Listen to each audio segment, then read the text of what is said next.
released on March 24th, 2016 in Japan and April 12th, 2016 for the rest of the world, it's Dark Souls 3.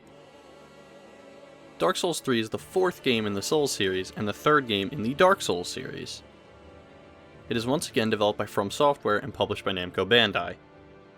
Like previous games in the series, Dark Souls 3 is a third-person action RPG. In Dark Souls 3, you're tasked with hunting down the Lords of Cinder who have abandoned their throne. Dark Souls 3 was developed alongside FromSoft's last game, Bloodborne, with both Bloodborne and Dark Souls 3 being directed by Hidetaka Miyazaki.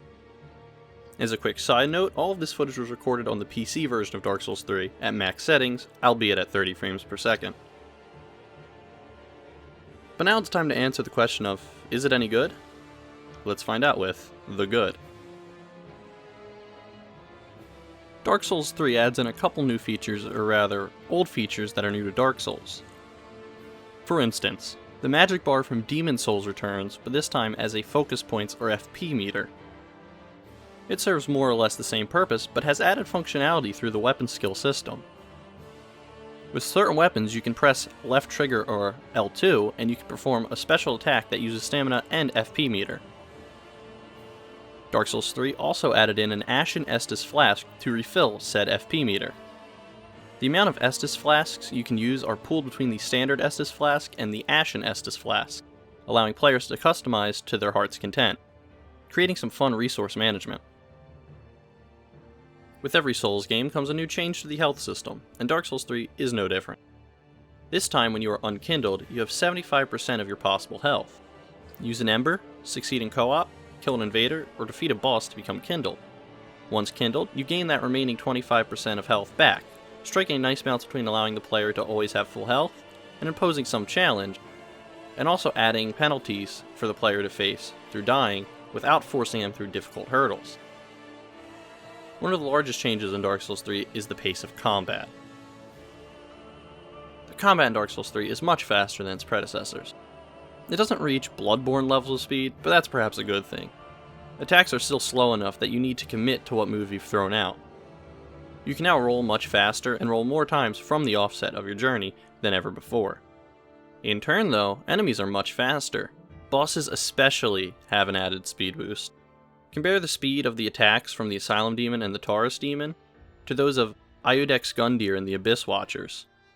It becomes pretty evident how much Dark Souls 3 has moved away from the traditional, slower moving boss battles. The stat system in Dark Souls 3 is largely similar to that of Dark Souls 2. Previously, leveling up in Dark Souls was a simple affair. Depending on your build, you would simply pour souls into a small handful of stats without thinking much.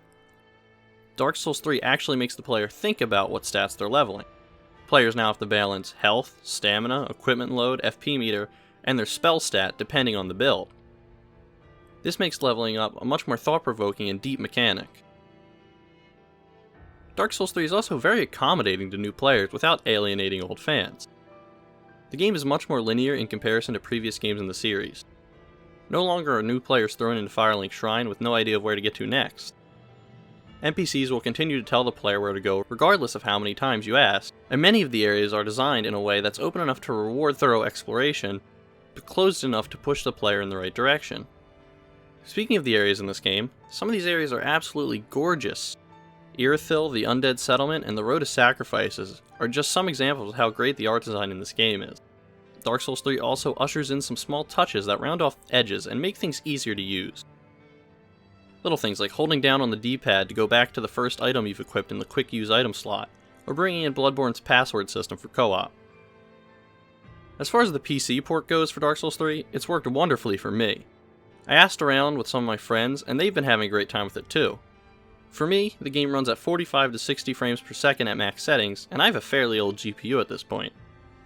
Dark Souls 3 seems pretty CPU bound, and many people on online forums and social media have complained that the port does not work great for them, so your mileage may vary. And with that note, let's move on to the bad. Even though the port of Dark Souls 3 has worked great for me performance-wise, I have encountered some bugs and glitches and plenty of latency. One of the biggest glitches to happen to me happened while I was summoned for co-op in a friend's world. Another player invaded, and a friend of mine who was also co-oping in the world decided it would be a smart idea to stand on this bridge, that the host can raise and lower to potentially get the drop on the invader. Well, long story short, the invader came around and the position of the bridge got desynced between my friend's clients and my own client. Bring me down. No, you have to stay up here. Somebody's got to stay up here operating the lever. Alright, lever bros. Oh wait, no, there he is!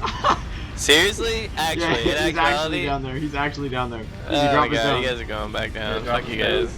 Wait, where is he? I don't see him. He's right below. He's right below. Try me. to get him on the bridge. Oh yeah, no, start dropping us. Start dropping us, drop us. It's I'm dropping you now. Tell me when to pick you up. Get him on the bridge. Yeah, get him on the bridge. No, I want to drop down on him. He's on the bridge. Easy, easy, easy. Pull the bridge up. Easy, okay, wait, pull the bridge up. Now? Yes. What are you guys seeing? It takes a long time. Oh my god, I just lagged like there's no tomorrow. I wasn't on the bridge. I was...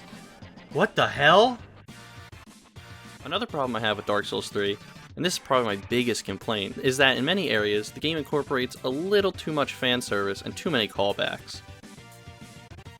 Dark Souls 3 brings back essentially characters from previous games in the series, and does very little to change them or add any depth in any way. It's a real shame too, because the characters and the stories that are new to Dark Souls 3 are really great, but throwing in these older characters largely unchanged and for fan service cheapens the whole ordeal a bit. All things considered, it's not a huge deal, but it's something that bothered me personally.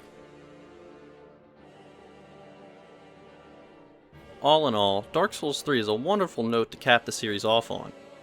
It incorporates some of the best systems from previous games and merges them together fantastically, even if it is at the cost of it feeling slightly unoriginal at times. Dark Souls 3 gets a blue Shigeru Miya monster out of 10.